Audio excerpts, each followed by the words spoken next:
Continue writing.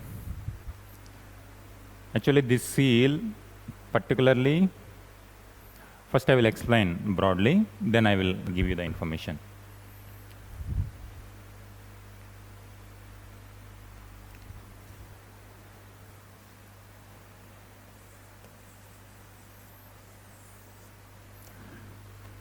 These seals are very interesting feature of Indus Valley civilization, because this has some writing on it. So initially, archaeologists felt that this script will give some kind of clues to the life of Harappans. But unfortunately, we are not able to decipher it. That's why it remains a mystery.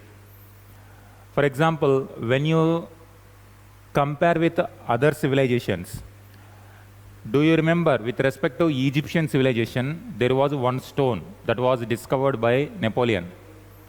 Do you remember that? What is the name of that stone? Rosetta Stone. Rosetta Stone. That kind of stone was not there in case of Indus Valley civilization. In case of Indus Valley civilization, if you want to know something about their society, their economy, administration, you have to decipher the seals. So much writing was there. It was very short, but don't know, we are not yet to know. Another interesting feature is some kind of animals. They were there. Some kind of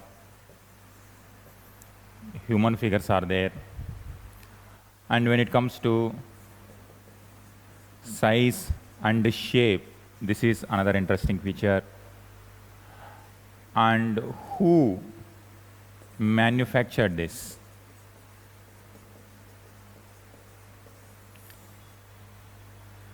So these are all various interesting things which we are yet to find full satisfactory details about this.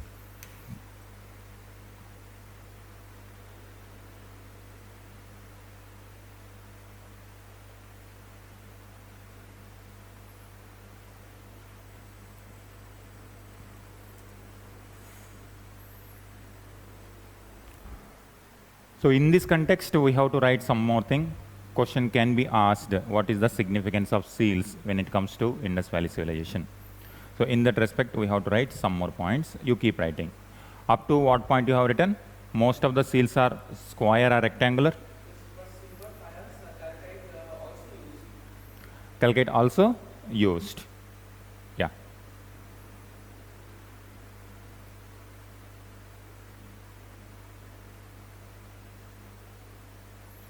Continue from there.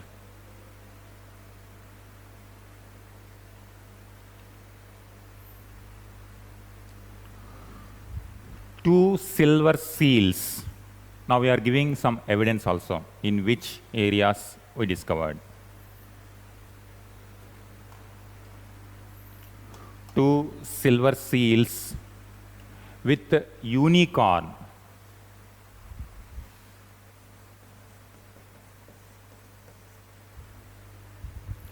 With unicorn motif. The symbol, generally we call this as motif. This term will keep on coming in the next generation also, in the next periods also. Motifs were discovered at Mohenjo-daro.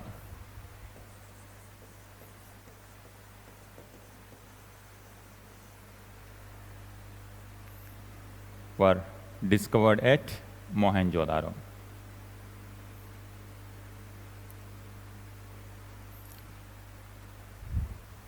Next one. Some copper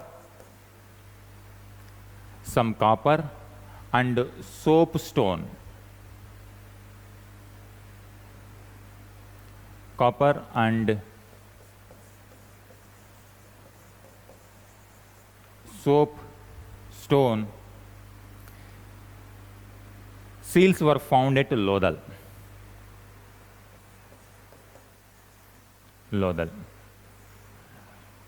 Now total you tell me what was the material. Now you tell me, you underline only the materials. With what type of material they have made this, and can you tell me, can you give me the list of it? Silver, copper, soapstone, Hmm. steatite, Hmm. faience, and calcite. So how much total list? 6. So total 6 types. Copper also, soapstone also, silver also, steatite also, calcite also. So these are the various type of materials used for making seals. Next one.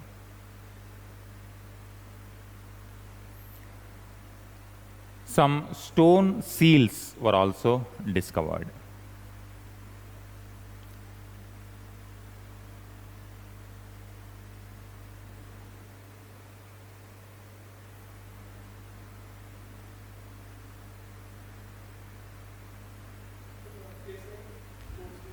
Stone tools in many Harappan sites.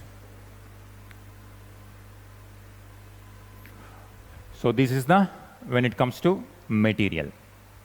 So this material also gives some kind of interesting feature, because this material is not available in every place. Just the resources which they used for making seals, it itself indicated different geographical. Copper from K3 mines in different, we are going to see next when it comes to the trade, we have to see different geographical features also. So different locations were used to procure these raw materials. Next one. These animal, human, we call motifs. Symbols. Next you give the heading, motifs.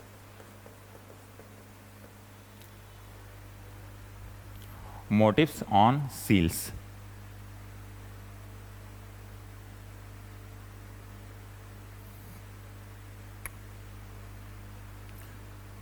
There are animals,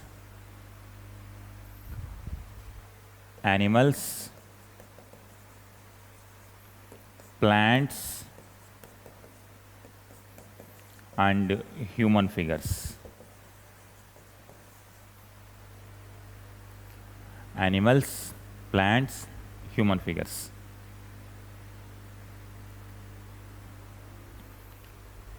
In most of the cases,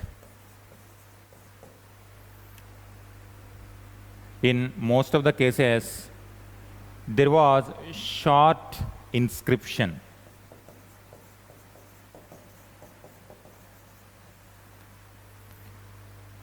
Short inscription as well.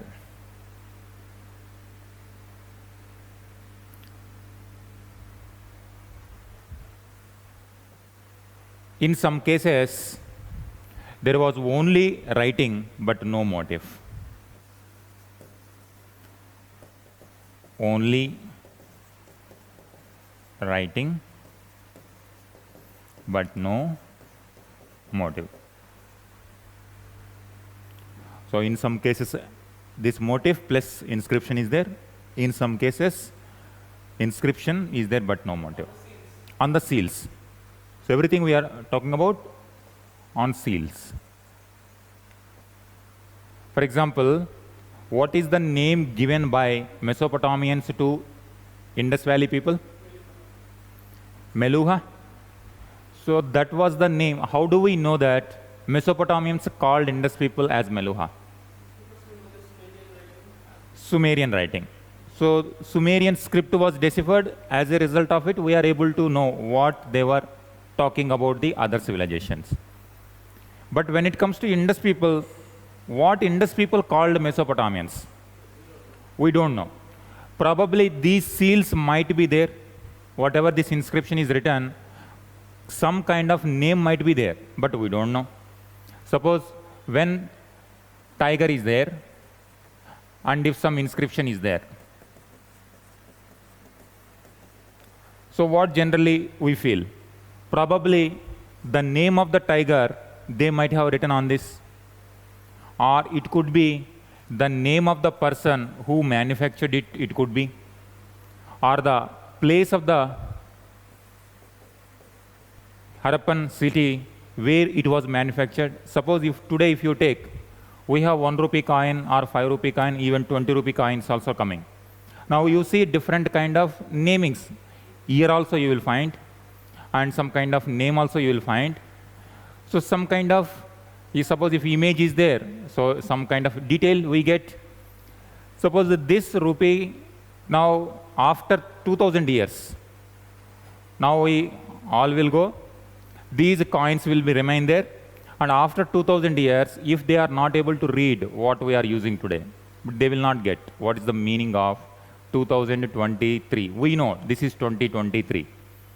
But those people might be following, may follow some kind of different phenomena, but they cannot understand. Same thing is happening with respect to Indus people also. We don't know what they are calling their animals. We don't know what they are calling their own cities also. Even the so-called Harappa, Mohenjo-daro, Chanoraro, these are, what are these names? These are the modern names. The people, Balochistan people, Punjab people, Rajasthan people, they are calling. And traditionally they are called with those names. That's why we are calling them with those names. But we really don't know what was the name. And today we are calling India, in our constitution itself, we are the people of India, that is Bharat. So to this shape of this geography, we are calling name, but we don't know what they call their civilization also. All these mysteries are hidden in this inscription. So unless we decipher it, we cannot. Even the name of Ashoka also, we don't know before the deciphering inscription, Brahmi inscription, we don't know the name of Ashoka also on the inscription. Only Devanampiya, Piyadasi was there. But throughout our history, there are so many kings who have taken so many titles.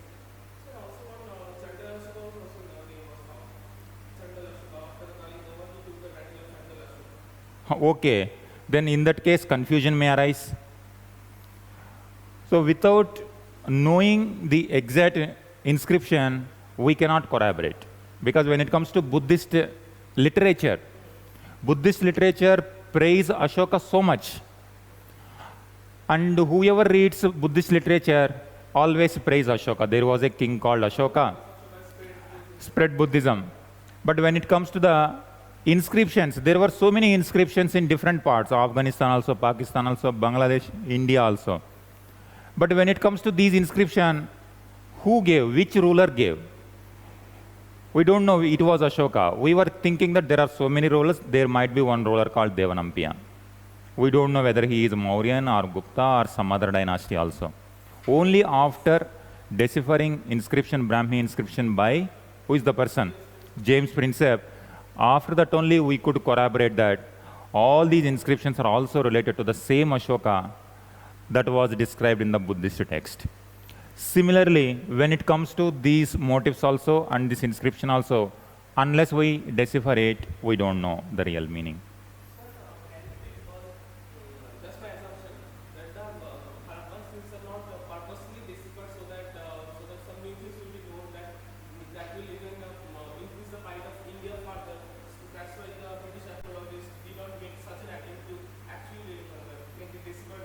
Intentionally, they did not decipher it. If they decipher, the glory of India might harm the British Empire. That is what your thesis. That is before independence, we can assume that way. But after independence, who is stopping Indians?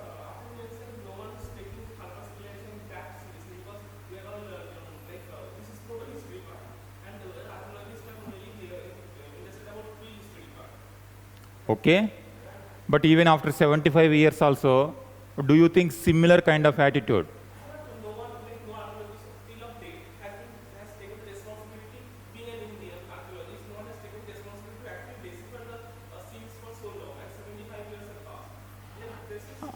You can say responsibility, but on the other hand, they might be having limitations also.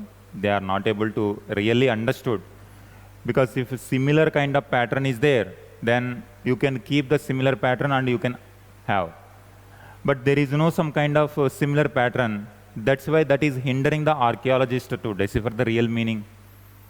Or was it really alphabet or some kind of symbol? We don't know. Simply for the sake of art, they are doing that one, we don't know. So even after 75 years also, this is Indians only. We are Indians, and if we really decipher it, it will raise our prestige. So there is no stopping. And one more fact, somewhat relevant to your explanation, most of these sites are in Pakistan. And the other side, only whatever is there in the Indian side, we can study. But the kind of, unless you group all the inscriptions, both which are there in the Pakistan as well as in India, then only you can get some kind of idea. But when it comes to India-Pakistan relations are not that great. So some kind of progress hindering. After independence also, these are some of the issues which are hindering. So you can say this is one of the limitations of conflicts among the neighboring countries. The cultural progress we are hindering. Suppose if we decipher, definitely this, both Pakistan also take the pride and India also can take the pride. But because of this fact, we both are not able to take the pride really, what is there in that. So both are losing end. In international relations, so such kind of cultural progress, for example, Takshila, since ancient times, one of the greatest universities. But today, even our diplomats, our Indian diplomats in United Nations, Pakistan used to always say about India as aggressor, Jammu and Kashmir, they often used to raise the issue. But Indian diplomats used to raise this issue. Once Takshila, one of the greatest education centers which preached knowledge and peace to the world. But today, the same Takshila area is the center of terrorism. The same area. So this is hindering the cultural progress. If both have the peaceful relations, now both great ancient past can be claimed by both countries. But problem is there with the establishment of the Pakistan. If they glorify ancient India, they are fearful that one day Pakistan may integrate with the Indian subcontinent. Already some kind of ideologies are there within India, Akhand Bharat. So that goes against the very foundation ideology of the Pakistan. So they always say that Pakistan is separate civilization, India is separate civilization. And if there is cooperation and if there is evidence that both civilizations share the same values, then common people, the military might have similar, different goals, but common people see it different way. If common people awareness is there, then no military, no political leader can stop about the integration. When it comes to Bangladesh, West Bengal and Bangladesh share the same cultural traits. Only religion might be different. But when it comes to language, when it comes to culture, food habits, culture, most of the common. Language also. So this kind of similarity you will find between East Punjab and West Punjab also. So that problem will come. So the foundation ideology of the Pakistan has a problem. So the very core ideology of Pakistan has in such a way that since 75 years we are facing that struggle. And when it comes to Harappan, that is one of the aspects which is hindering the progress in understanding it. This is one thing. Next, continue. Sanju, are you following? Next one. Welcome, Divyanshu. Are you able to hear? Is my voice clear to you?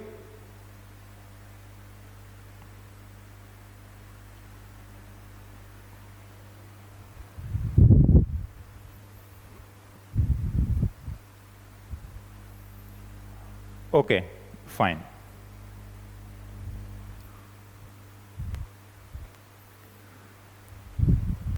Next, continue the point.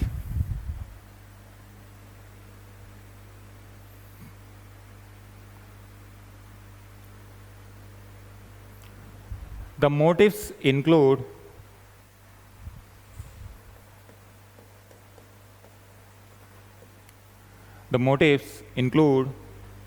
elephant,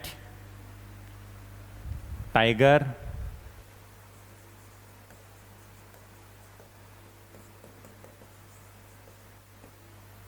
elephant, tiger, antelope,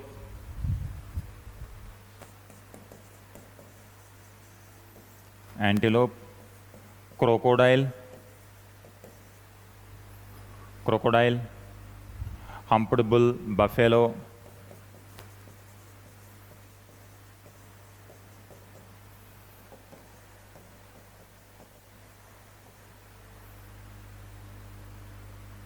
rhinoceros,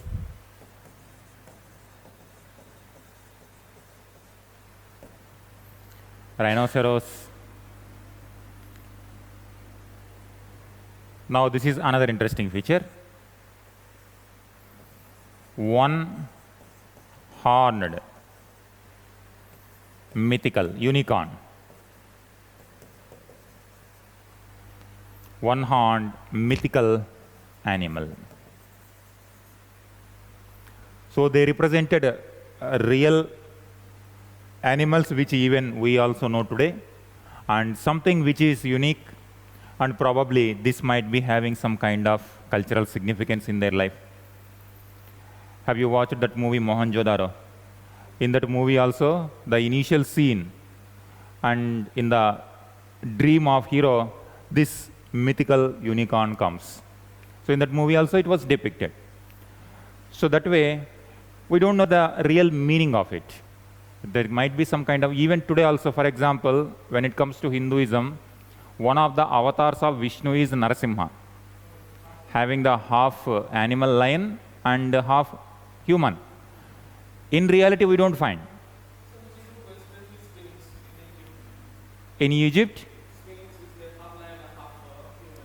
Okay, but in reality, can we find such kind of animal? Mythology. So, but today, that particular figure is so much revered in the Indian culture. Very important, and so much literature is there on that, so much cultural significance. Similarly, for these people also might be there. And unless we decipher the inscription, we cannot know. So these are all things which we can see that. One more information what we get from this. Elephant, tiger, antelope, crocodile, humped bull. Now you see particularly elephant, tiger and rhinoceros. You can think humped bull, buffalo, they are everywhere. Climate-wise, they can stay anywhere and they can be domesticated anywhere. No issue. But when it comes to elephants, can they live in every place? Unless they get the food, sufficient food, only in those places they live. And tiger is also same case, unless they get the sufficient food, only they can live. Rhinoceros also, in all the places today, in which part of the Indian subcontinent, rhinoceros are available? So in northeastern dense forest areas. And same is the case, these also, when it comes to elephants, in Western Ghats, Kerala region, wherever dense forests are there.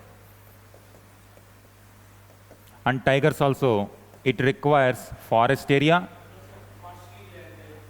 like Bengal area, Bengal tigers. So what is the main habitat? Unless there is sufficient food, if it is a forest area, many animals will stay and tigers can hunt them. So tigers will get the sufficient food. Now today, in the same places in Balochistan, Sindh area, you will not find these. Desert, semi-desert or semi-arid area, deforestation, expansion of the desert.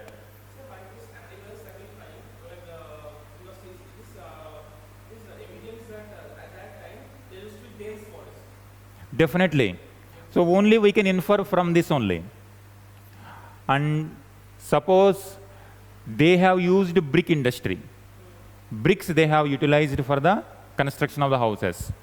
So some scholars said there was a dense forest and this forest wood is used for burning in order to make burnt brick. Before Harappans, they were using only sun-dried, not the burnt bricks, mud bricks.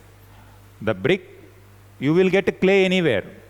In alluvial soil, in Indus Valley, you will get.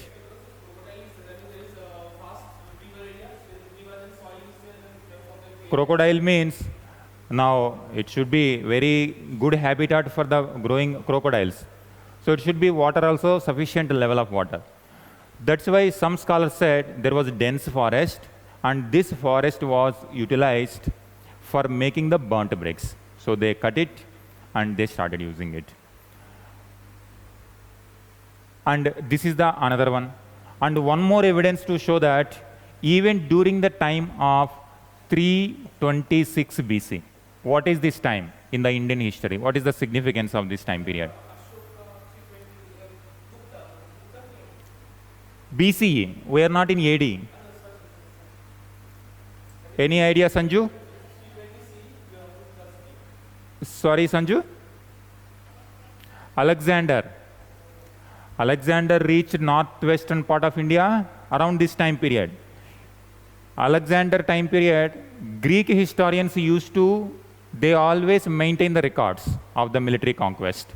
Wherever they go about military greatness, obviously they praise Alexander.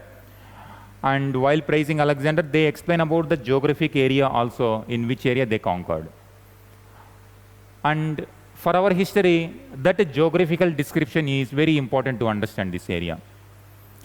That area also, and one of the reasons why the soldiers of Alexander were afraid of Magadha, and what is the main animal in the Magadhan side or the Nanda side? Elephants. In the northwestern part of India, elephants. In 326 BC, now we are in almost 2000 years earlier. So definitely it must be dense forest area. In 326 BC itself, there were so many rains, so much rain, and this kind of animals were available. Forest area was available. That means 2000 years before that, it must be very dense area. So that is another evidence to show that this area was, today climate-wise, this area is different. But at that time, sufficient resources were there. Climate-wise also, it was different comparing with today's.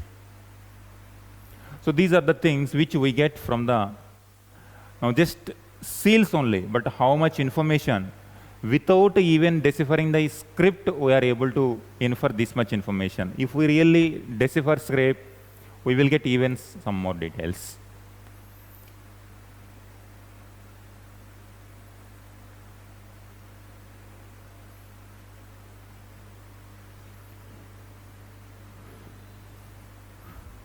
So this is about seals, okay?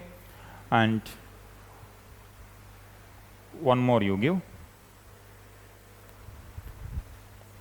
Religious significance.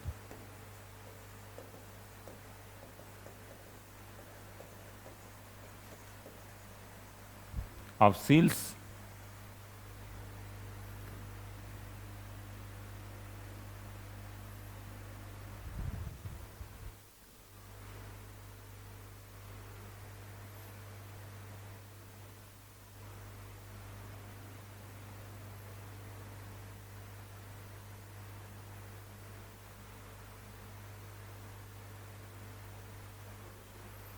Proto-Shiva seal. Now this is a seal. Square type or rectangular type. This seal only, this image was there. Now if you observe this, horns. For human being, horns. In the later Indian mythology, what type of characters you will find horns for the human figures? Demons. So we don't know what exactly this means. Here we need to understand this kind of similar type of ideology or ideas entered into the later life also. Whether it is a demon or devas, it doesn't matter. But some kind of characters are there in the Indian culture with a similar kind of, some people having similar kind of physical features. And you see, different animals also.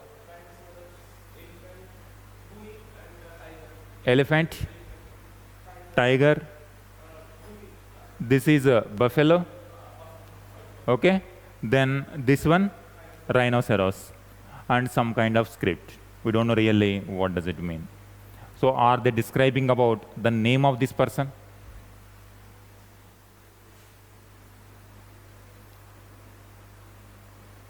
Are they describing about the name of this person? Or the position you can see in yogic posture, like doing meditation or yoga? And raised platform. Today also we have similar type. And even some kind of animals at the seat also. Sir, I just noticed one thing. So that the person sitting Hmm. is not actually sitting on the raised person. He is a bit high above, as if he is floating. Okay, but some kind of support is there. So that we also see now in this Karna sitting that wooden is there, and then the iron straws are there, and that person is sitting on the straw. So it seems the person is not really sitting on the platform. So he is elevating, floating in the air. So we don't know really what their real significance. So unless we come to know about this, we cannot say that. Sir, can it also be that this answer at that period, Hmm. there was no definitive like that we have this slokas, mantras, or anything we don't have. So can it be that this form Hmm. is not only like given like he is the maybe the god of forest because that time forest people was there. So so like they used to hunt animals and they also used to be hunted because tigers and crocodiles are dangerous animals. They could always kill them. So that like we having Sundarban, like we have one god who that is Sundarban people pray so that the tiger don't eat tigers don't eat them. Okay. So like that can that person meet this person? It is like god of forest so that they need protection from animals for that part. That's why this horn is there because this is the animal part. Horn is the animal part. Could be to protect from the harming of the animals, and they also represented their god with that powerful. Everyone in the we have Poseidon, Ah. we have Varun, Hmm. Varun, Hmm. and with maybe like Huh. So this name also, the Pashupati, Proto Shiva, it was not the name given by Harappans. Obviously, John Marshall, he felt that these features are there, something similar to present-day Shiva characters. That's why probably he is called Proto Shiva. Always this term Proto will come. Proto always, when it is urban, before rise of urban areas, proto-urban areas.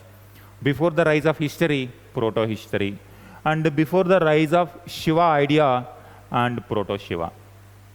So probably it is similar to the Shiva idea of later time period, proto-Shiva Pashupati Shiv. So this was discovered at Mohenjo-daro. Proto-Shiva seal from Mohenjo-daro.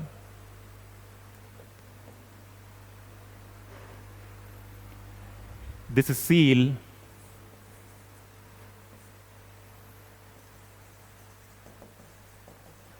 depicts the religious idea of Harappans.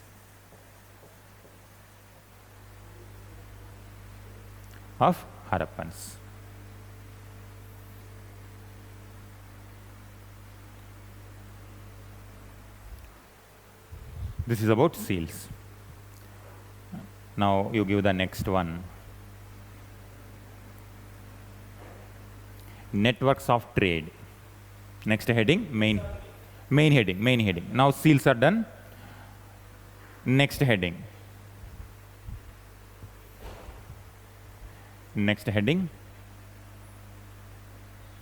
Networks of trade.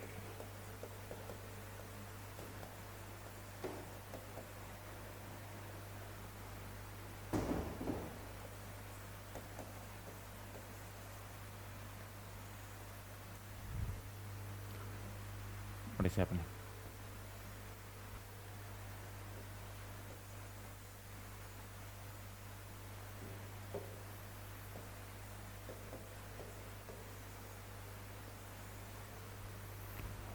Now you give map. On map, we have to identify some areas, some locations.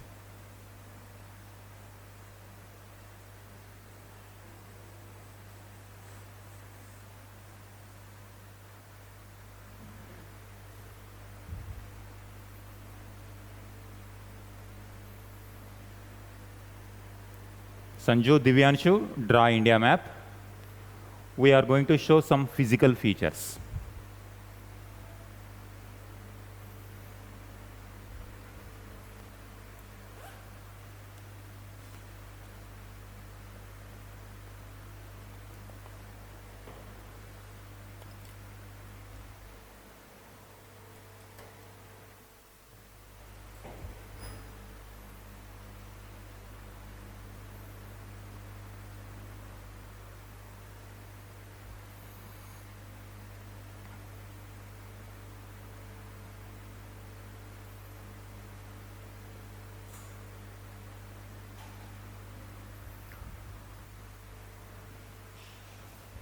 This trade is something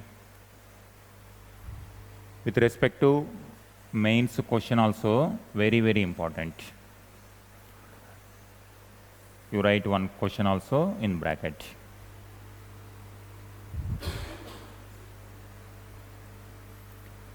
You make a box, side, write the question. Discuss.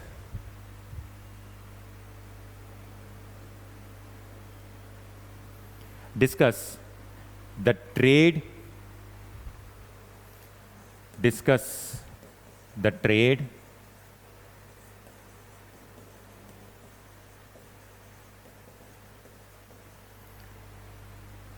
trade, comma, cultural contacts,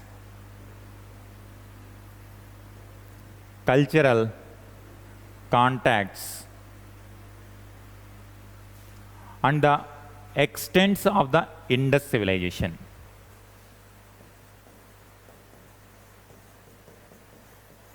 And the extents of the Indus civilization within and outside India.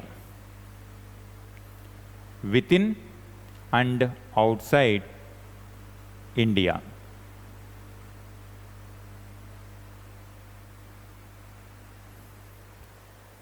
1918.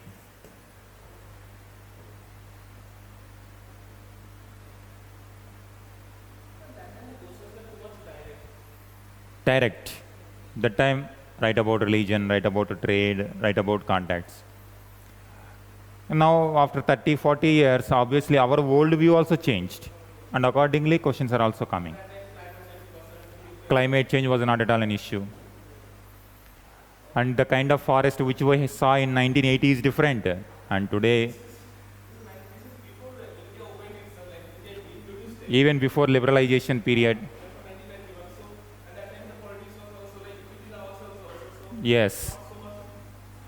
So that's why the kind of existing ideas within the country also define the nature of the questions of UPSC. And one more, if you observe the recent trend, particularly in GS it is visible, in prelims and in mains also, in history.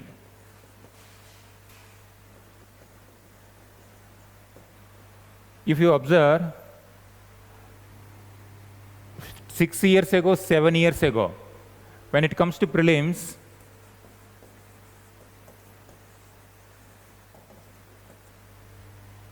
more questions were coming from modern India. Ancient and medieval questions were less. And in fact, many students used to leave ancient India, medieval India.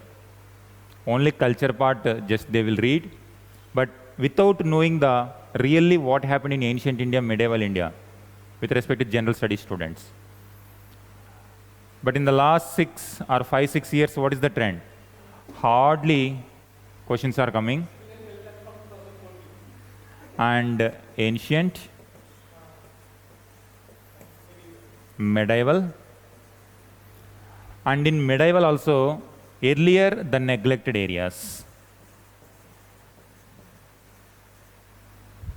like Vijayanagara, early medieval parts.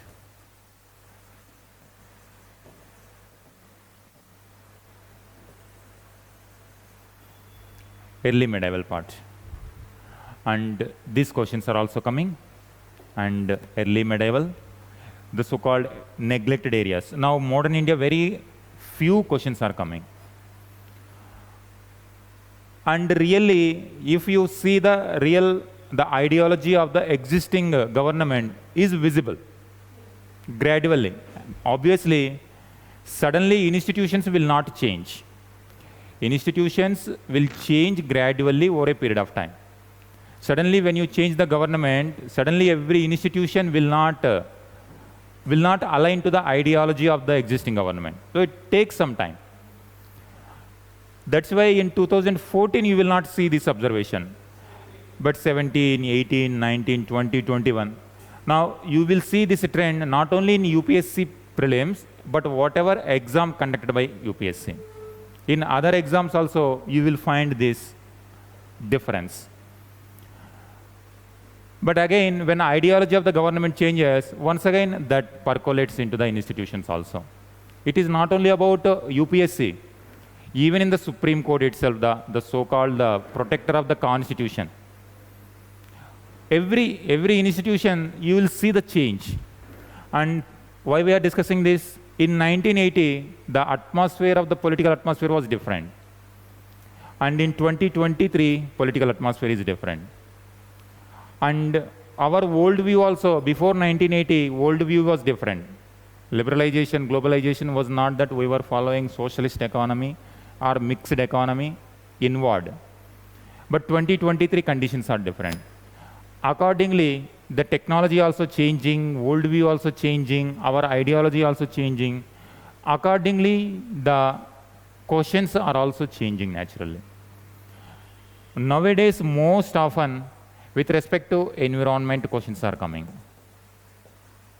And if you see, at this time in 1980s, 90s, hardly you will find in the environment angle. Recent trend, this, why I am very much focusing on geography means this is the reason. Climate change is very, very important issue. And in the decline we are going to discuss, Mohenjo-daro was flooded at least 7 times. How we are going to know? At least 7 times they rebuilt Mohenjo-daro. And suppose at this level they started building then flood came. Again they raised the platforms, again they started building. Again flood came, once again raised the platform.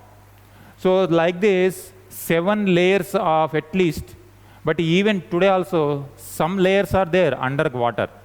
Even today also, that is one of the hindrance. If you see just 6 months ago also, there was a flood in Mohenjo-daro. Mohenjo-daro area was flooded completely.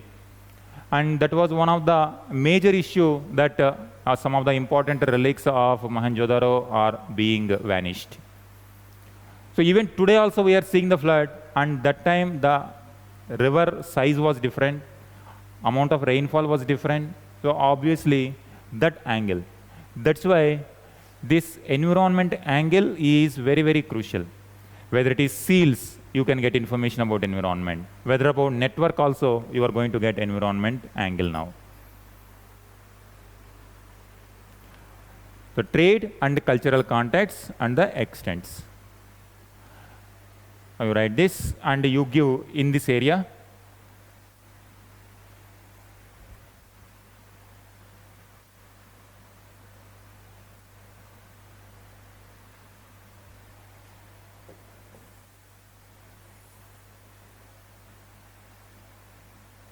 You give Mesopotamia.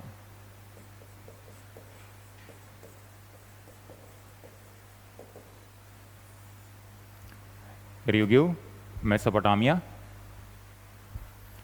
Here you give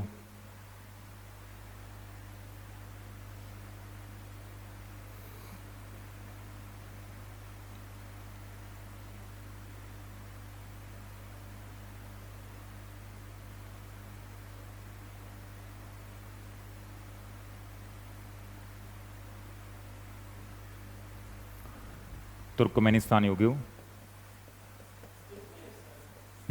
Central Asia, you can simply say. Turkmenistan. And in the down you give Neolithic, Chalcolithic.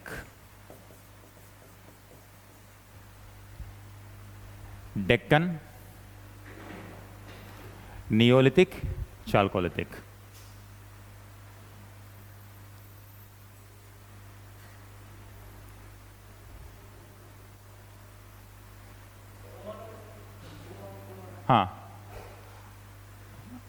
I will show you here.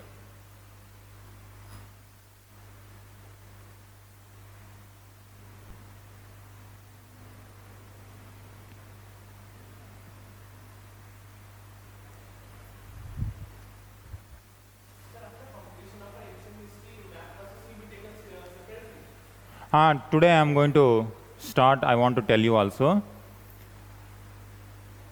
Up to Harappa, with respect to map, almost 50% of the questions from map comes up to Harappa. Prehistory and Harappa. If you are very good, comfortable, and this is the part only where students are missing the map. If question is about Pataliputra, everyone will write. If question is about Bharuch, port, or someone Tamralipti, everyone will write. Arikamedu, everyone will write. But by pinpointing somewhere here in Rajasthan, what is the Paleolithic site, what is the Mesolithic site, somewhere in Madhya Pradesh, what is Paleolithic site, Mesolithic, Chalcolithic, that is the critical area. Particularly in Karnataka, there are so many Chalcolithic, Neolithic sites. But UPSC is focusing up to Harappan time period, at least 9 to 10 questions are coming. Now we are almost done Harappa. Now today onwards, classes will be in the evening, 6 to 8. What we will do, we will not have the morning class. Morning class will not be there. Sanju, are you following?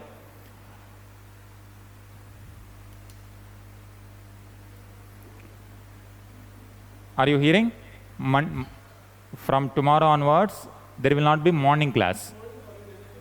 Tomorrow anyway holiday, morning class also will not be there. But today onwards, map class are going to start. Evening 6 to 8. It's better if you come directly offline. Evening, if you come directly here, it would be great. Or you can join online also. Sanju, you can join online. Yeah, offline is better for you. Till the time we finish map classes, our class will be 6 to 8. So that will be like in our foundation course, your map course also will be finished, map part.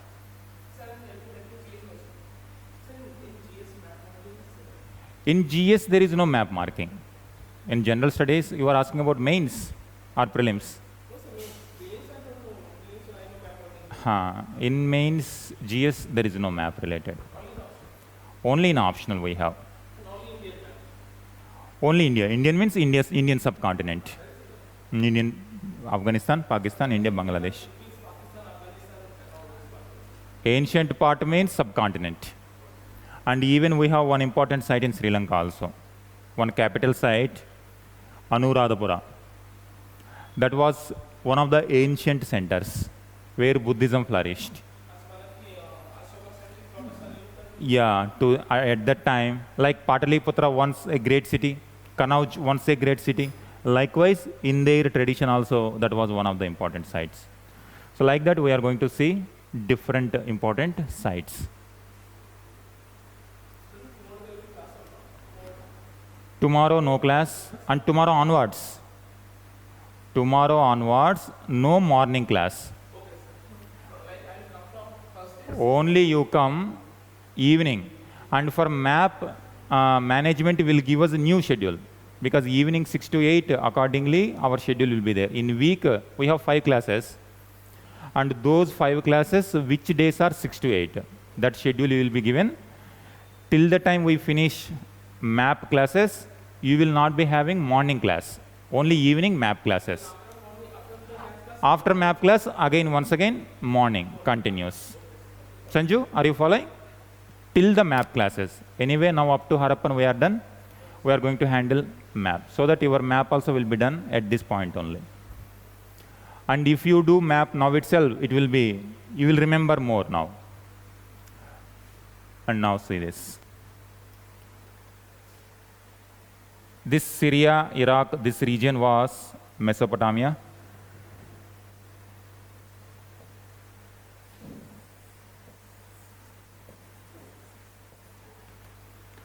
And Afghanistan, above that Turkmenistan. And here, next you write about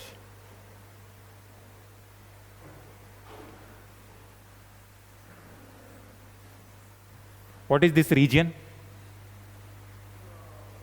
Kutch. This is Kathiawar. Peninsula. Name of the peninsula. Kathiawar Peninsula, Kutch, Run of Kutch, Kutch area, Kathiawar, Mesopotamia, and Turkmenistan.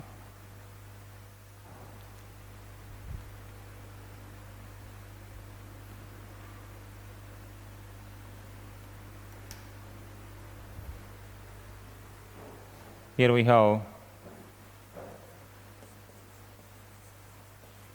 Bolan Pass. Bolan Pass.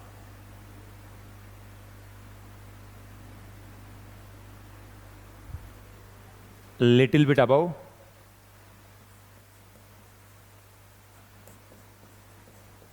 Gomal Pass.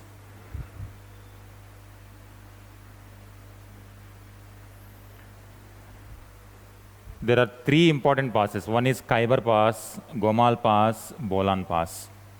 But Khyber Pass at this time not that important. Khyber Pass is going to become important after Harappan civilization.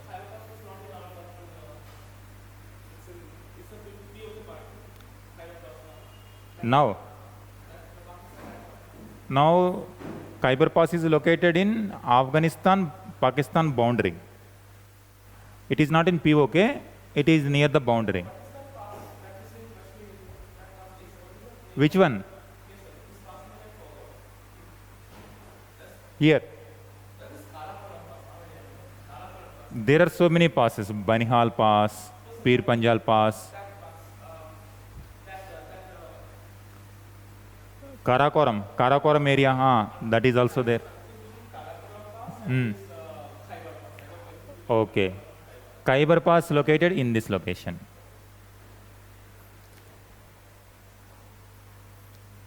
Khyber Pass is at this point of time not that important. Bolan Pass, Gomal Pass, and some hilly areas also. Kirtar in Balochistan.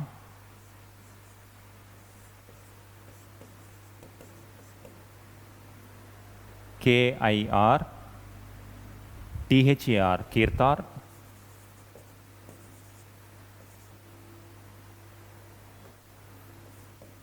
Mountains. In Balochistan we have Kirtar mountains.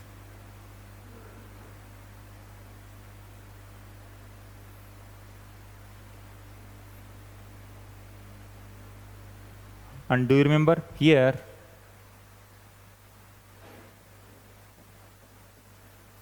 Ganeshwar, Chalcolithic.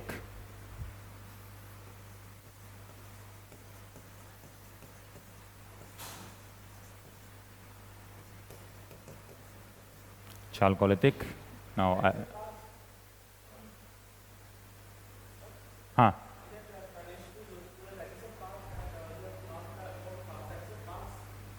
no, it is not pass. It is area only.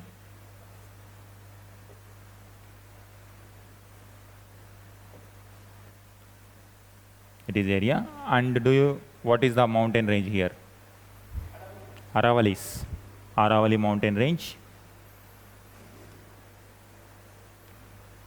And here in Haryana, this continuation of the Aravalis, we have one area that is Tosham.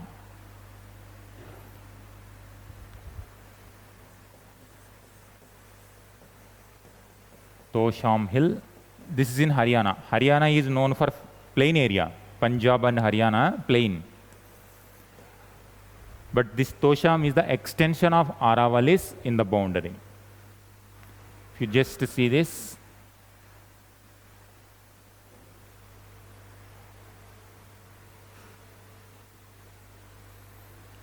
just this Rajasthan, Aravalis, and only the southern boundary of Haryana.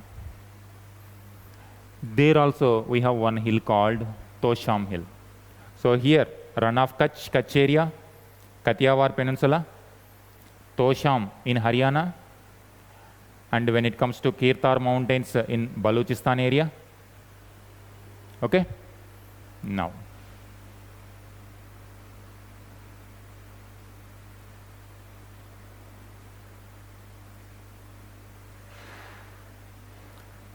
Rohri Hills. In this area, we have Rohri Hills. Rohri Hills. And here one more place we have K3. K3 mines.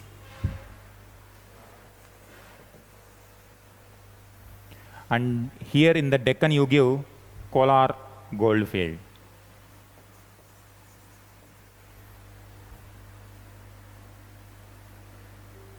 Sanju and Divyanshu, is it visible? Down below, this is near this part, Kolar. Kolar Goldfield, KGF, Kolar Goldfield. But these people are Neolithic. Their culture is different. Neolithic, Chalcolithic people. And these are urban people. And this is also urban area. And this is again village areas only. Rohri Hills. So it is like in the modern context,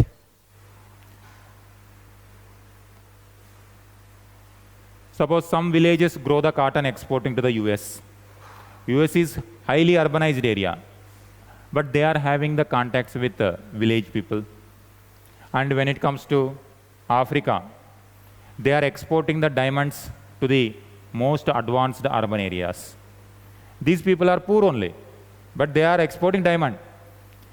When it comes to Kolar Goldfield, they are exporting gold, but they are village people by exporting to the, and even today also suppose the raw material. So it is like raw material exporting to the other countries, and they are getting in return some kind of maybe textiles. And even during British time period also, we were exporting the cotton, raw cotton, and they were dumping the manufactured products. So these are the various geographic. Next one more, Chagai Hills. Here somewhere, CHA, Chagai Hills. Rohri Hills, Chagai Hills, Kirtar Mountains, Kutch, Kathiawar. So these are all the places which you need to remember with respect to. This shows in some limited context globalization of that time period. They are not inward people. They had the contacts with the outside world also.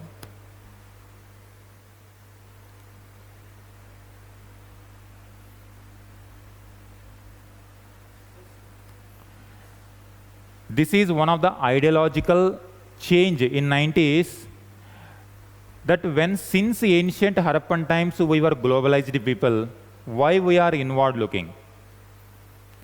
So this has given moral boost to the opening up of Indian economy to the world. Because we were always a globalized world.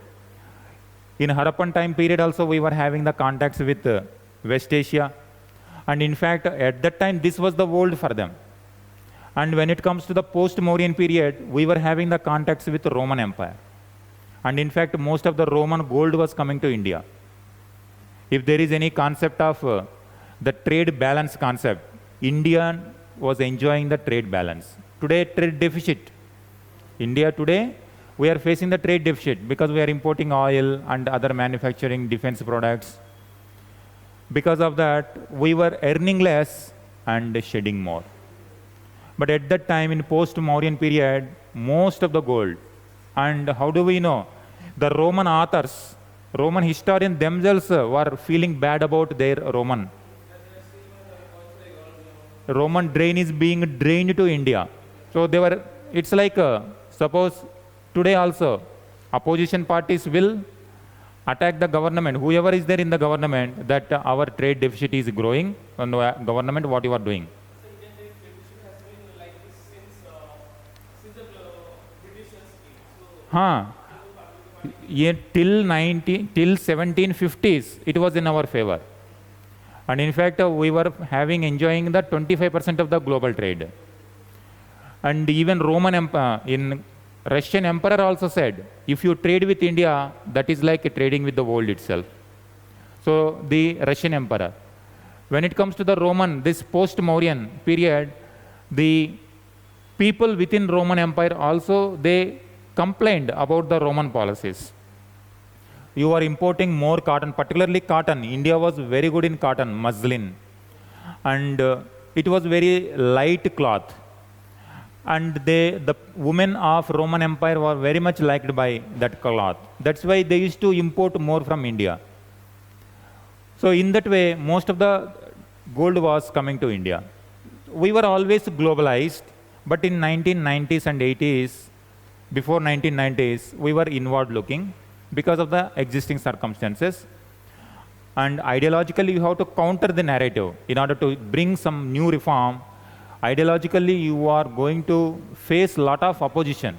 So for that, you have to bring so many in favor of the particular ideology. So since ancient times we were globalized, why can't we use that? So in that way, today, once again, India became globalized. So in that context, also you can see what lessons we can learn from Harappan civilization. So this is what the trend is moving. They were good in water management, they were good in sewage management. That's why in general studies, what lessons we can learn from Harappa? That was the question. They are asking water management. And when it comes to trade network, they will ask with which areas they were having the contacts, cultural contacts. So that was the question, trade and cultural contacts. Now, with this, now you keep writing. These names only will come in our explanation.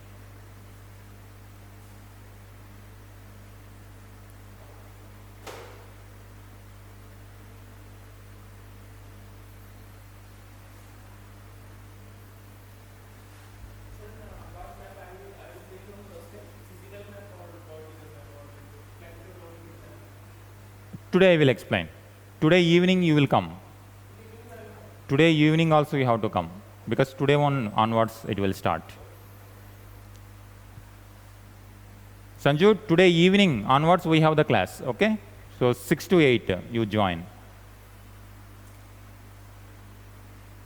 Write this. The discovery of the Harappan civilization,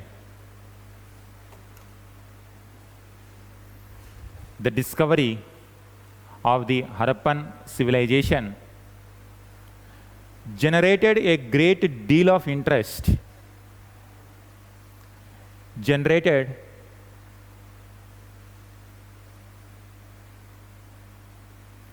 a great deal of interest in Harappan Mesopotamian, Harappan-Mesopotamian trade links.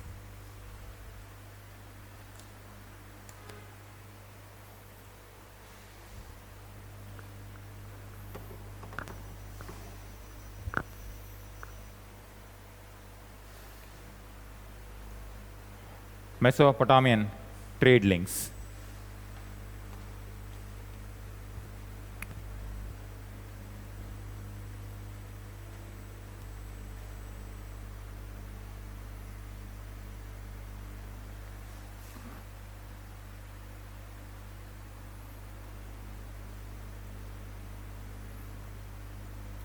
The importance of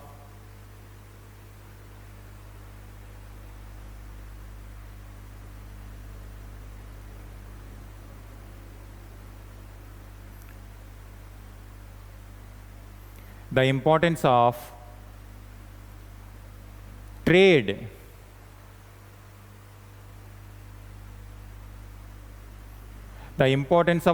further increased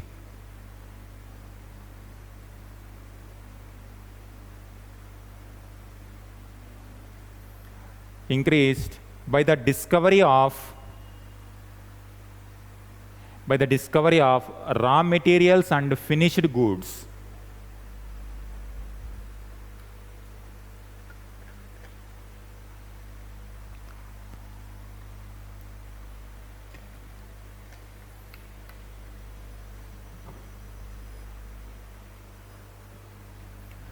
Raw materials and finished goods of IVC in Mesopotamia and vice versa.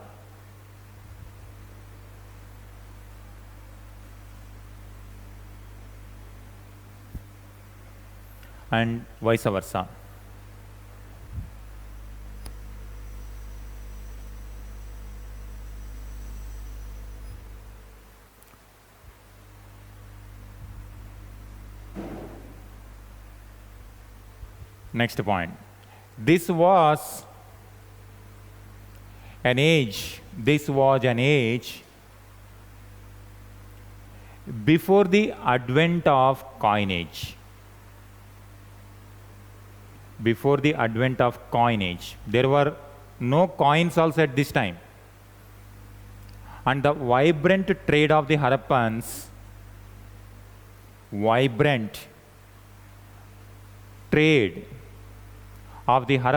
was based on barter system.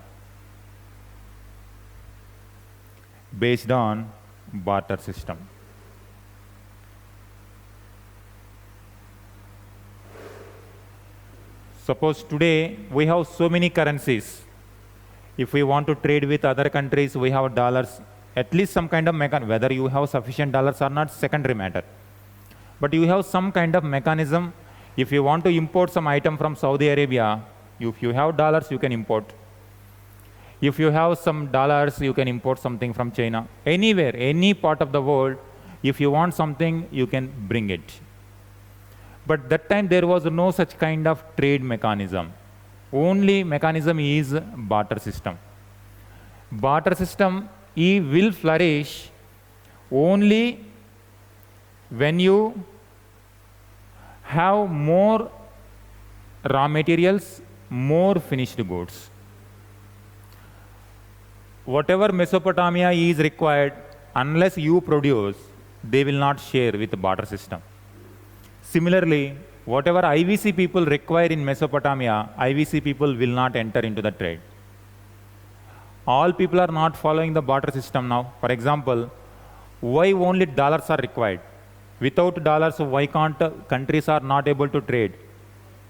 Without dollars also you can trade, but countries are not trading.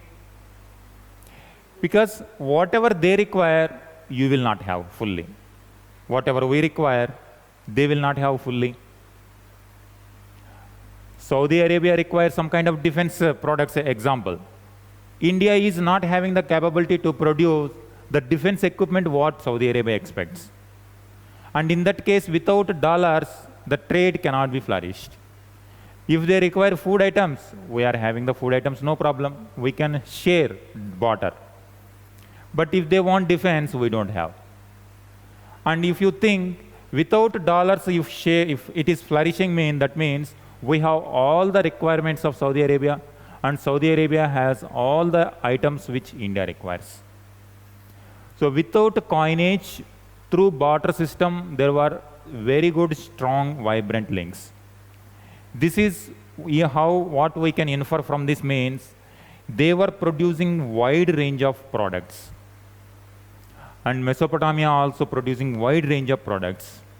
That's why both imports and exports were happening very strong, vibrant manner. Now, you give the subheading within the trade networks, raw materials procured by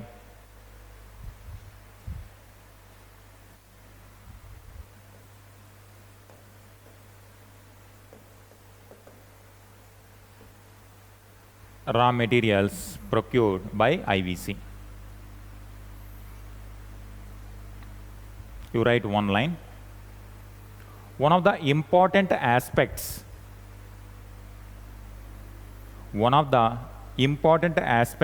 of Harappan trade,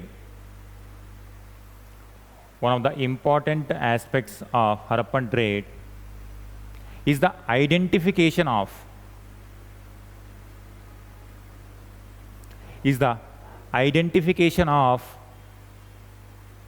the sources of major raw materials. The sources of major raw materials.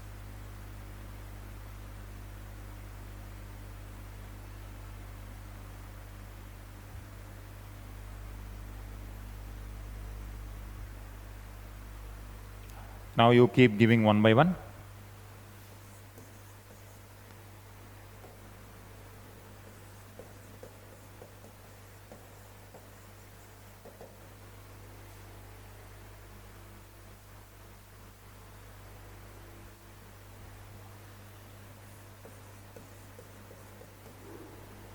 What is happening?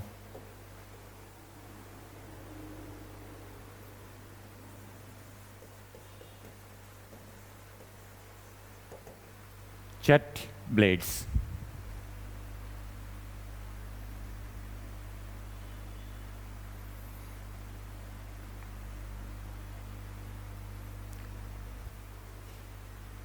Limestone hills.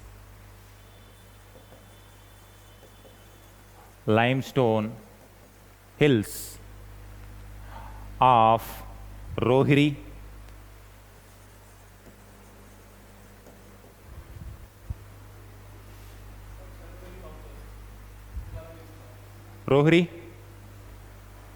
now you know which place Rohiri is there. In map itself you give some important cities of Harappa.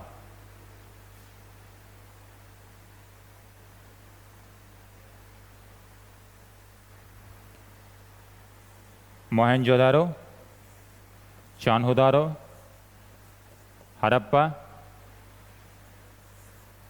Kalibangan, Banwali, Dholavira, Lodhal. You give one place here, particularly isolated place, Shortugai.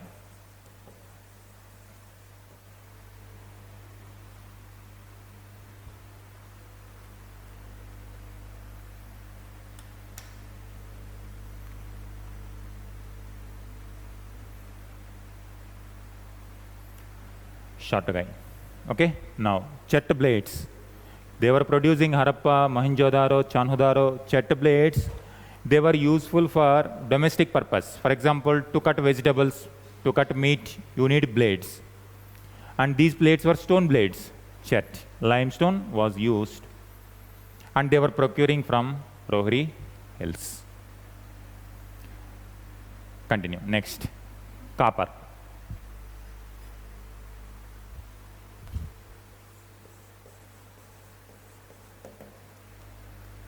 Copper.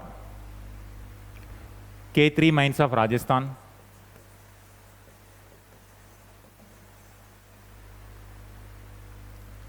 K3 mines of Rajasthan.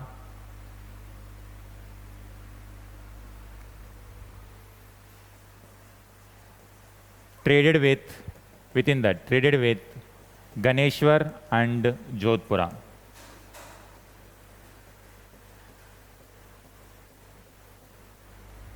Ganeshwar and Jodhpura Chalcolithic cultures.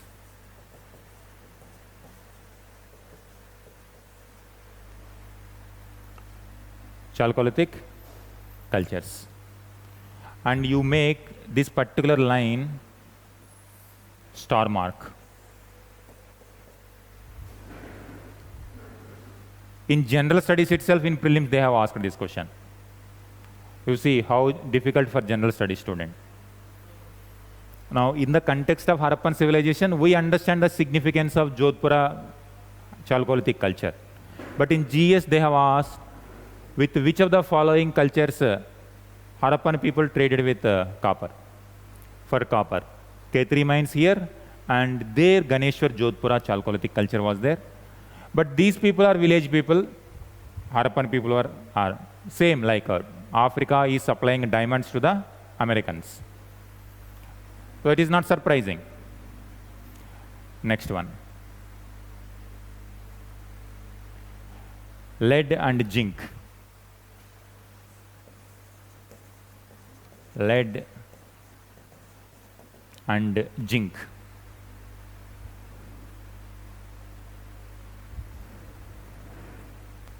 From Rajasthan.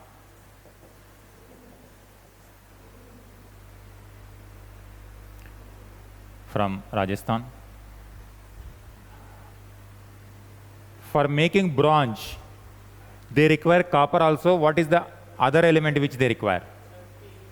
Tin is required. Tin. Tosham. Where is Tosham? Haryana. Haryana, Aravali Ridge.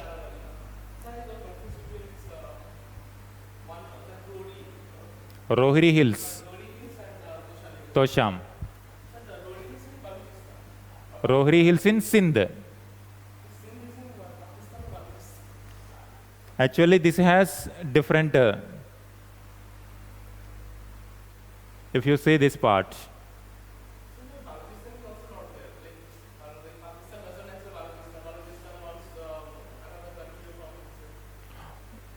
no, that is their internal issue. Balochistan is this area, western part, and this is Sindh region. Pakistan only, still they are there. Balochistan is like province.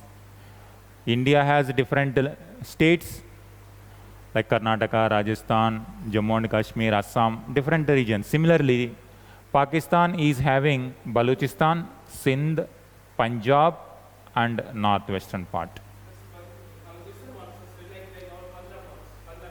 Yes, like that. Within the Pakistan also there are some divisive tendencies.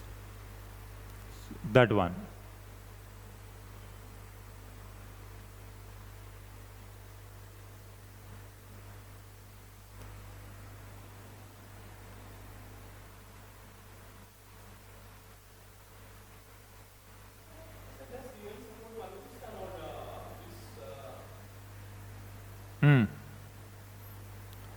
No, United Nations will not support any divisive tendencies.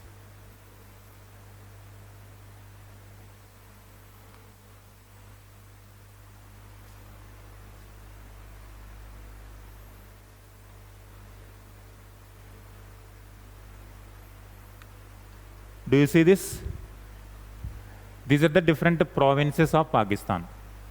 Sindh province, Balochistan province, Punjab, and this is Khyber Pakhtunkhwa. And this is Gilgit Pakistan, ours they added in there. So that is disputed part, you leave that part. Punjab, this part, and Balochistan, Sindh region. And when it comes to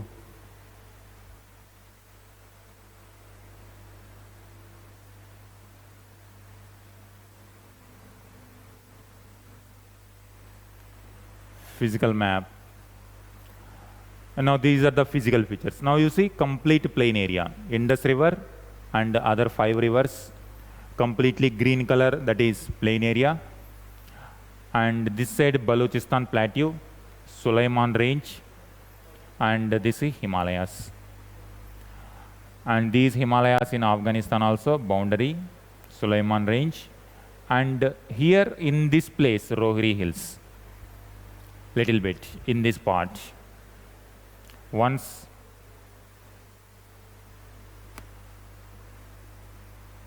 Mehergarh area near Bolan Pass. Bolan Pass is located in this part.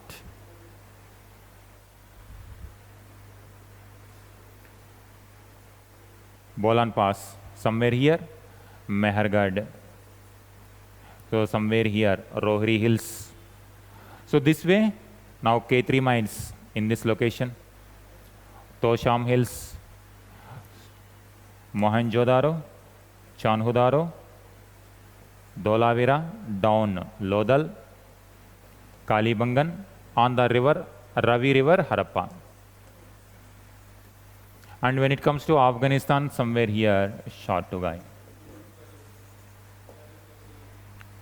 And here, Sud Gajendar, westernmost, and this is very close to Mesopotamia. Natural. Now see, these people are trading with other cultures, and these people are trading with other Neolithic, Chalcolithic culture. Why can't they trade with Mesopotamia? And these people are village people, and in fact they are urban areas, and they get more market for these products. So this is how you can see the map. Fine, Sanju? Clear? So this is how. Divyanshu, are you able to follow this? This geographic area, you should have proper idea. Then only you can really write very good answer with respect to Harappan civilization. Fine, fine, Divyanshu. Now continue. Tin you got, tin from this area. Suppose if I write here, tin from this area, shirt blades from this area. Next, gold. Gold. Kolar fields in Karnataka.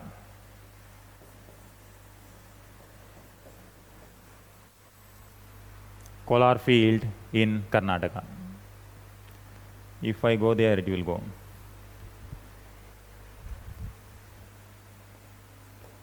Gold.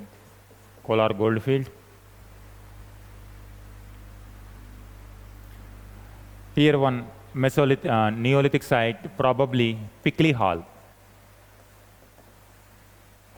Pickley Hall, one Neolithic site is there, and they were probably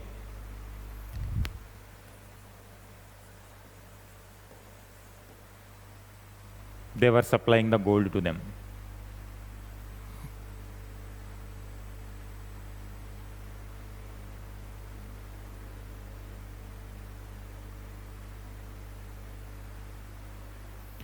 Pickley Hall people also exported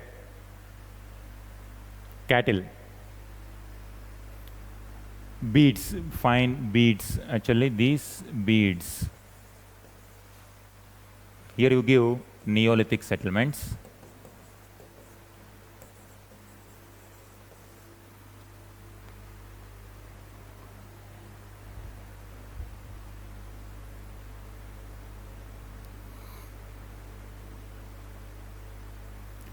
Semi-precious.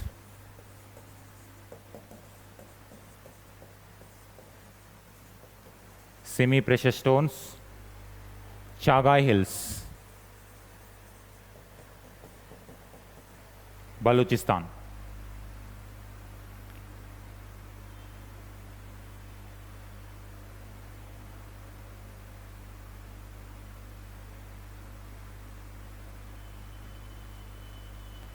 Chagai Hills in Balochistan, Afghanistan,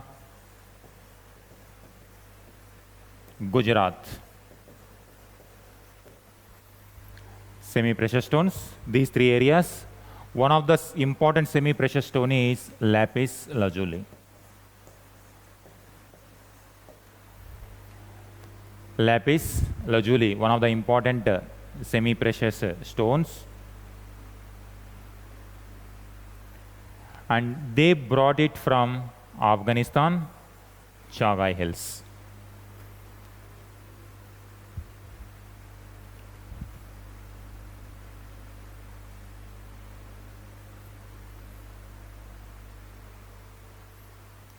Gold, semi-precious. Next, food grains. Villages supplied.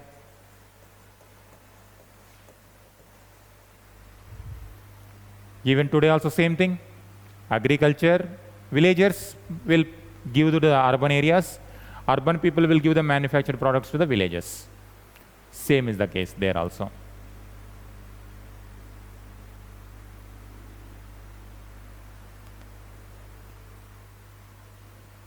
Villages. Now you give subheading transportation system.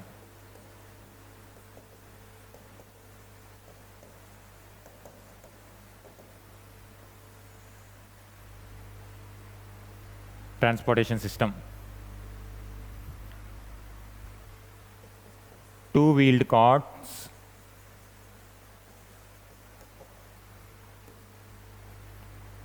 boats,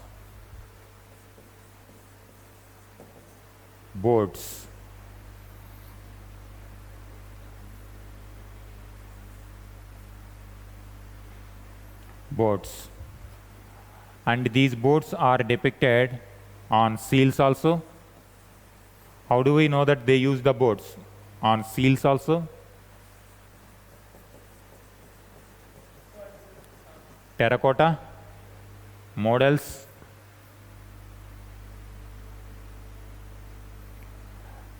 Terracotta models.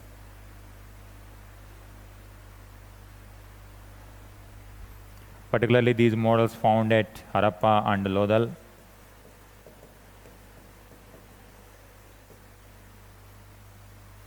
Two-wheeled carts, also terracotta.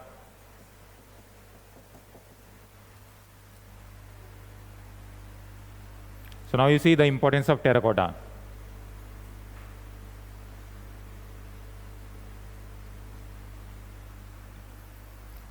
So transportation system, these are, you can say, vehicles.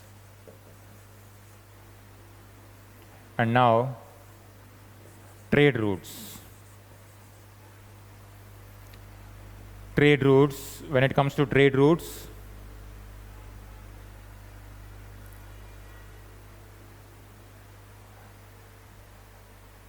you draw the map so that it will give trade routes.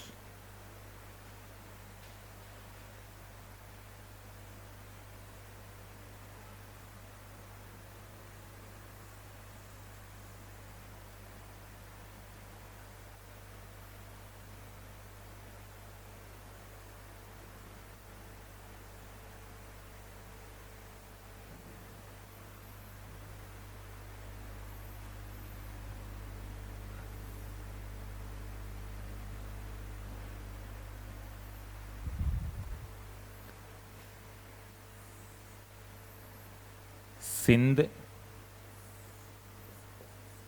Balochistan,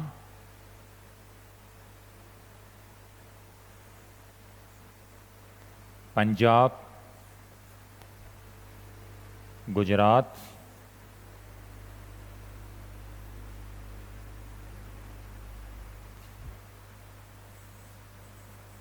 Rajasthan.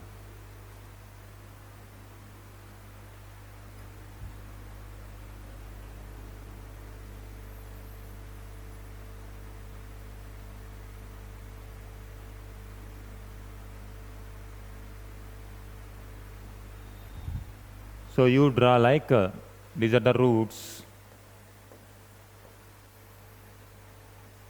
from Sindh to Balochistan, Sindh to Gujarat,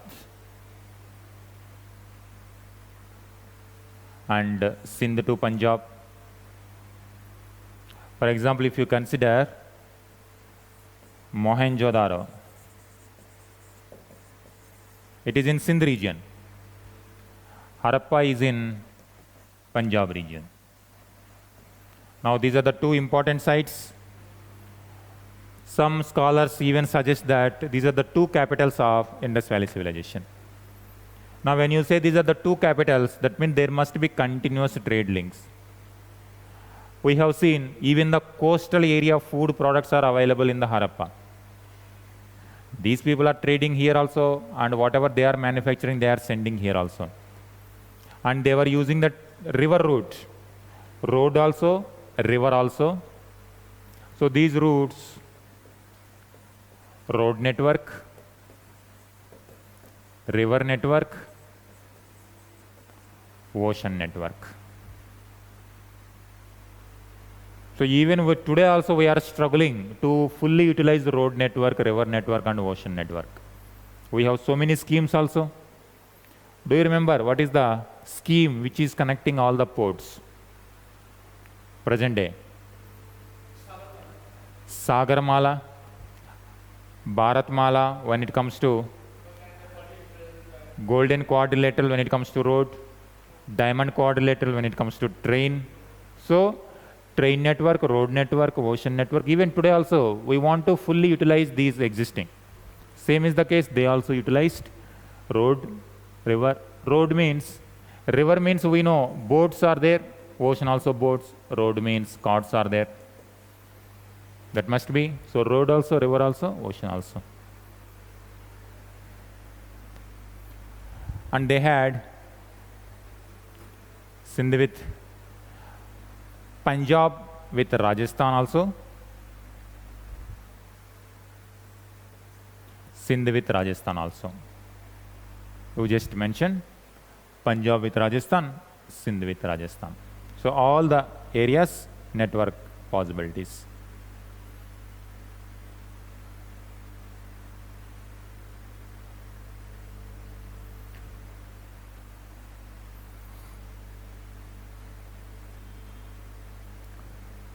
Next you give foreign trade.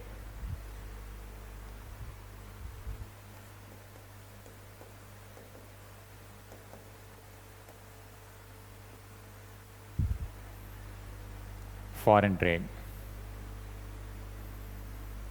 Now you can see here, foreign trade means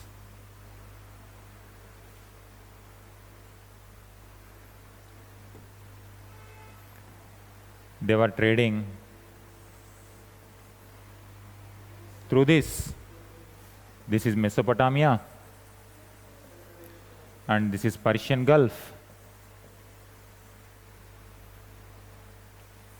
And this area. So they were trading with this area also, and ocean also. Land route also, ocean route also. And it was but there is no evidence to suggest that Egyptian civilization was also there at that time, but we don't have reference directly because we did not find Harappan artifacts here. We did not find Egyptian artifacts there. But this link is very much vibrant. When it comes to Harappan, here in this area, Oman also, in this Bahrain also, in Persian Gulf also, in Mesopotamian cities also, so many artifacts related to Harappa were discovered. And when it comes to Mesopotamia, even Mesopotamia seals and Mesopotamian artifacts were also discovered. Write this.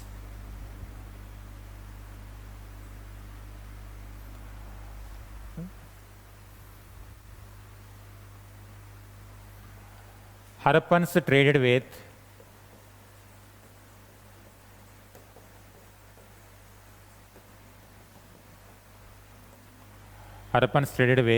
Turkmenistan,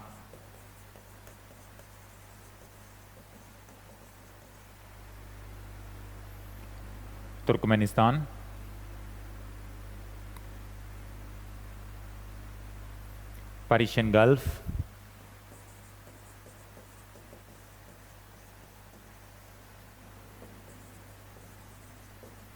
Bahrain,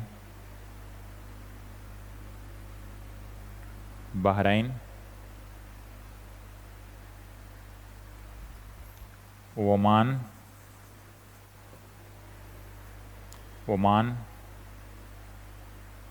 then Mesopotamia.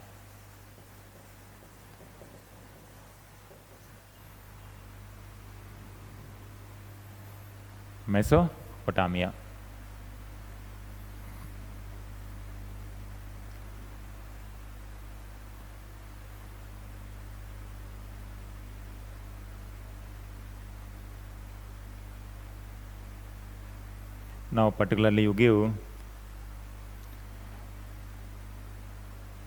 Mesopotamian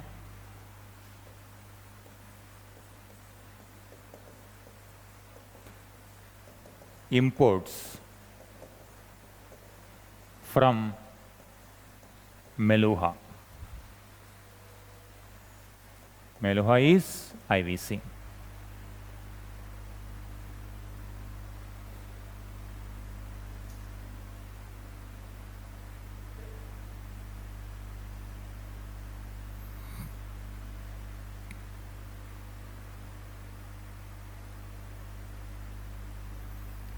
Give.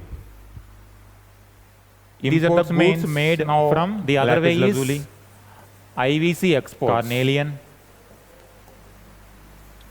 gold, silver, copper.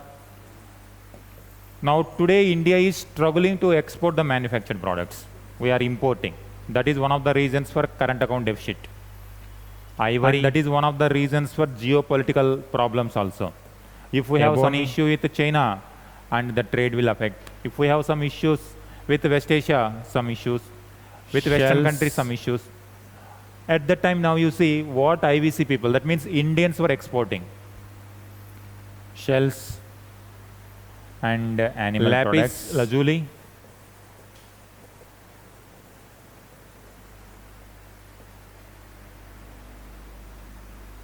IVC exports. Products made from these elements. Actually, and IVC, what IVC people were importing?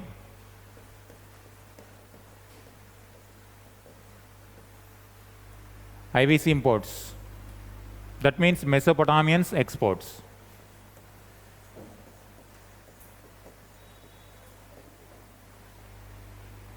Mesopotamian exports. Fish, grain,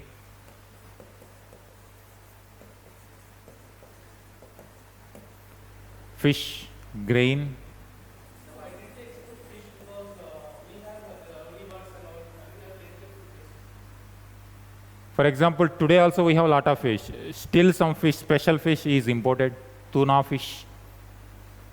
Some special taste, rich people wanted foreign fish. And they have specialty because they have Persian Gulf.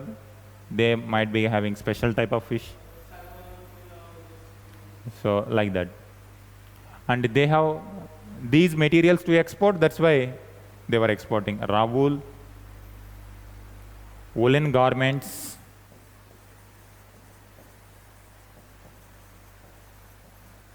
silver. And even today also these desert areas used to use these woolen garments because only the sheep and goat more. That's why even the religions which are born in this area, Christianity and Islam, in those religions, goat and sheep, fish are going to be common cultural. They occupy importance in their culture, in the stories also. Okay, wool, so you can see. So in that culture, because geographically, this geography, comparing with this area, this is more desert area. Shepherd. Jesus is always compared with a shepherd because common people were like sheep and we don't know where to go. There must be a guide to guide the sheep in the right direction. So why these kind of cultural traits emerge? Because in the day-to-day, everyday life, they are common. They are acquainted with this life of. And the way, suppose we were good in elephants, rhinoceros, they occupy significant role in our culture. But those will not occupy significant role.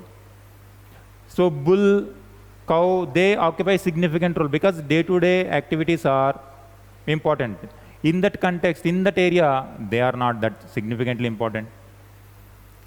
And this shows how geography is important in determining the attitudes, beliefs of the people of that particular region. This one. And when it comes to in Bible also, there is one story that one fish Jesus shared with so many people. That was 5 bread and 2 fish, and shared with some 87 Okay, so you can see the fish occupies significant role. When it comes to Indian context, tortoise, fish also, because in that context, the Dashavataras contain these animals are these wildlife. Yes, because they are visible in this geography. And naturally, they enter into the belief system of the people who are residing in this area. Next one.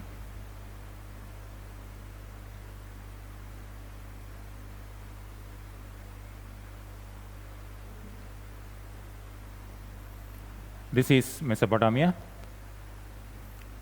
Next you give, almost we are coming to the end with respect to trade.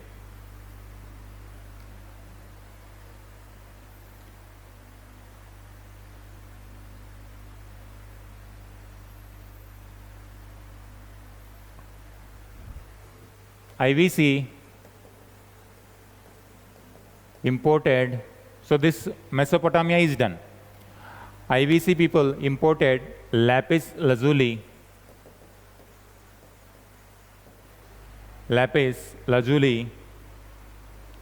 from Afghanistan,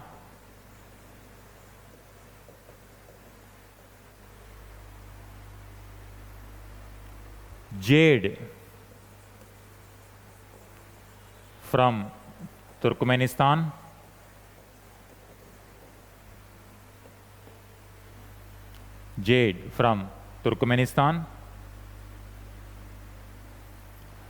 tin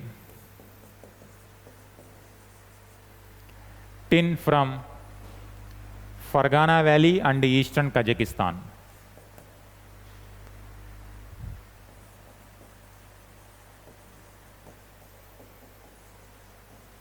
And eastern Kazakhstan.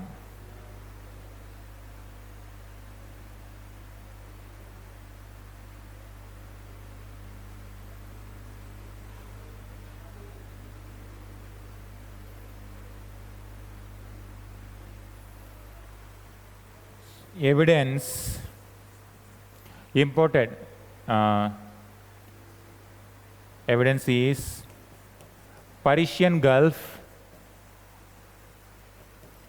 type seal at Lodal.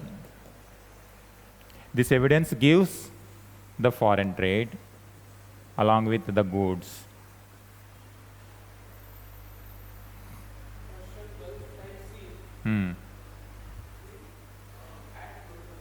At Lodal.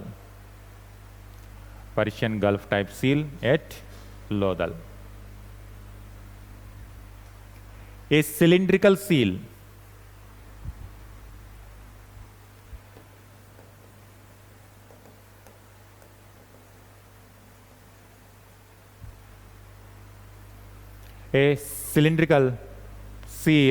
at Kalibangan.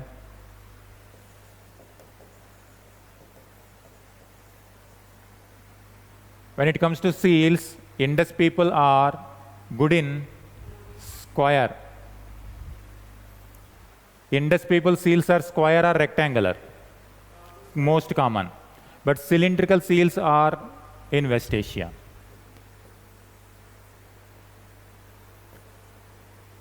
These seals are more popular in West Asia. So this seal is in Kalibangan means they had trade with that.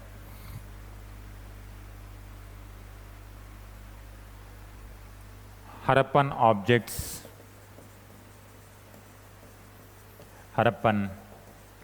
objects in Mesopotamia.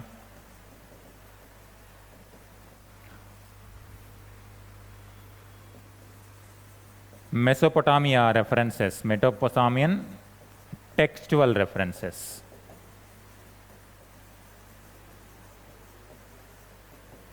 To IVC goods.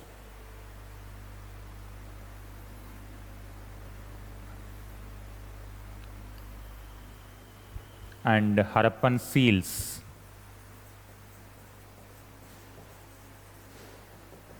seals in Mesopotamian region.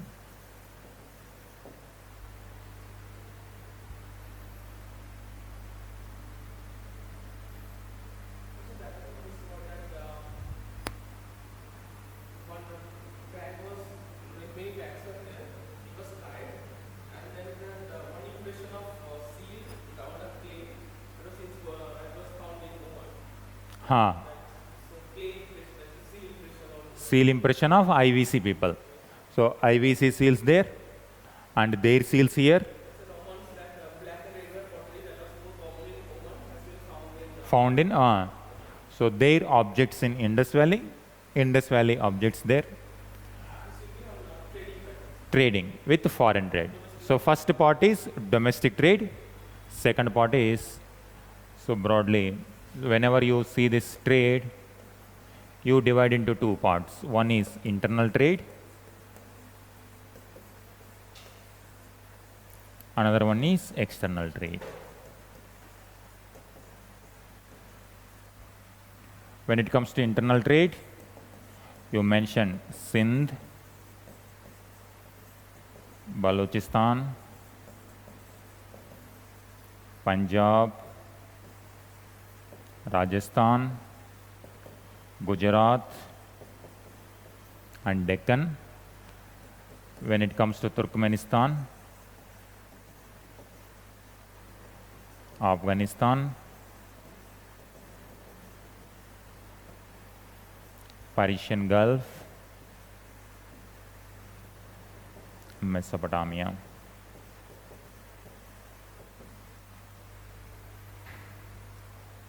Whenever question comes with respect to trade, you broadly divide like this, and for each and everything, now you got the content.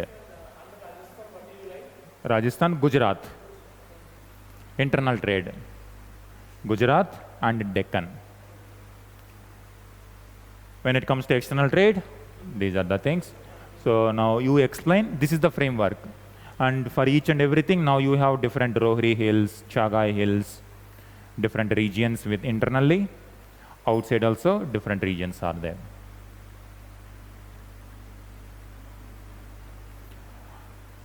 All right, Sanju?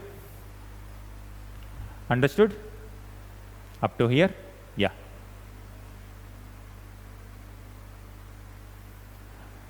And this is up to here, the core Indus Valley.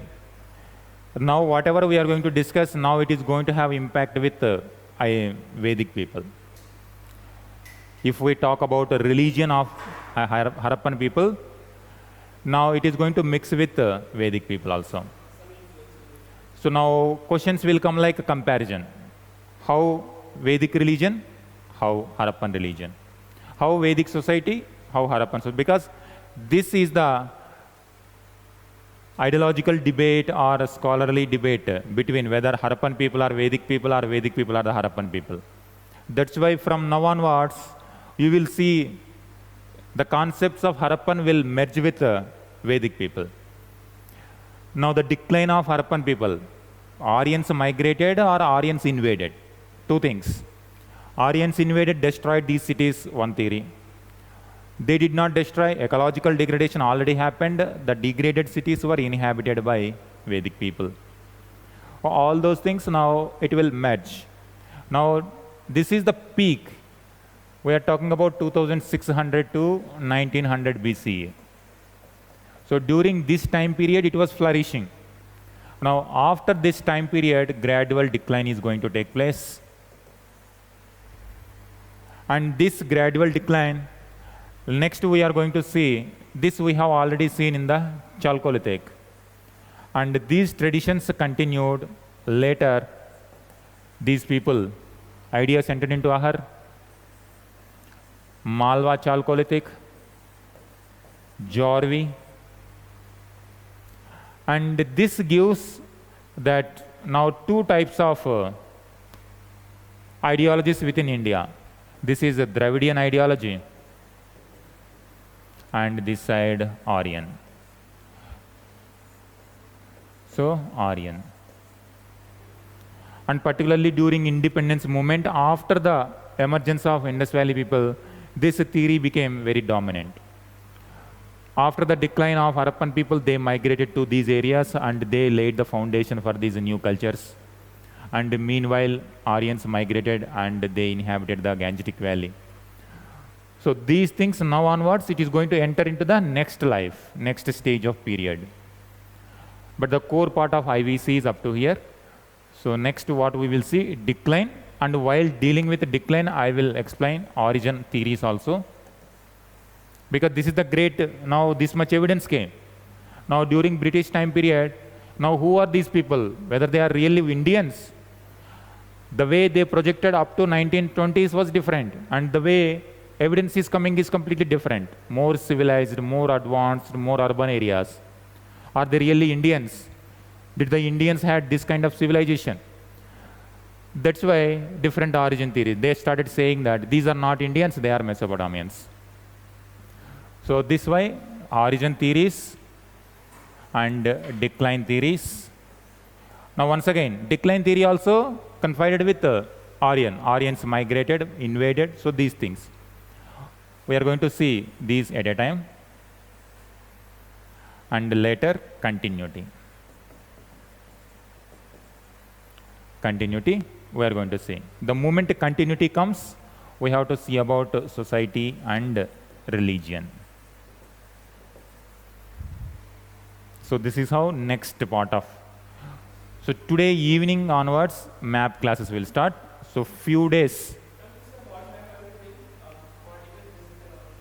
Today I will provide you. Just you come. I will provide you. Sanju, I will provide you online PDF. You can take a look at it. Paleolithic, fossil sites, Paleolithic, Mesolithic, Neolithic, Chalcolithic, and Harappan. Up to Harappan, you are going to see that part. Then we will start with Vedic period, early Vedic time period. Once again, morning class. Okay? Okay then. Okay, Sanjay.